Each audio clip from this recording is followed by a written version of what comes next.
हाय दोस्तों, चलो आज कुछ नया सीखते हैं।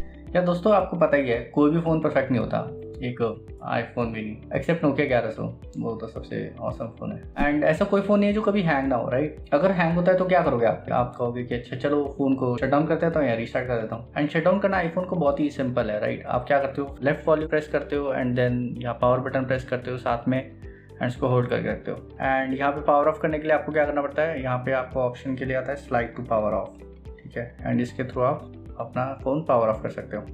तो लेट्स से मान लो अब आपका ना टच स्क्रीन जो है वो काम नहीं कर रहा है, आपका फ़ोन जो हैंग हो चुका है, ठीक है? तो शट डाउन करने के लिए आपको जो बेसिक चीज़ रिक्वायरमेंट थी वो तो ये थी कि आपको यहाँ पे volume button and power button को एक साथ दबाना है एंड देन आपको स्वाइप करना है। बट व्हाट इफ ये स्वाइप काम नहीं कर रहा, तो क्या करोगे? इसमें एक शॉर्टकट होता है रीस्टार्ट करने के लिए, जिसमें आपको ना टच का जरूरत ही नहीं पड़ेगी, ठीक है? तो हम वो वाला शॉर्टकट देखते हैं। इस केस में हम क्या करेंगे, पहले वॉल्यूम अप करेंगे, वॉल्यूम डाउन करेंगे एंड देन पावर बटन को लॉन्ग प्रेस करेंगे, ठीक है?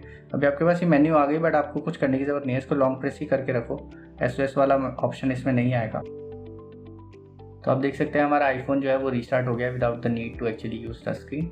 तो मेरे साथ एक्चुअली ऐसा हो चुका है जब मेरा टच काम नहीं कर रहा था एंड मुझे रीबूट करना था, तो इसलिए मैंने ये वीडियो बनाई आप लोगों के लिए। इसको बुकमार्क कर लो एंड हो सकता है आपको कभी काम आ जाए। Thanks for watching and subscribe to geek Naren. जय हिंद।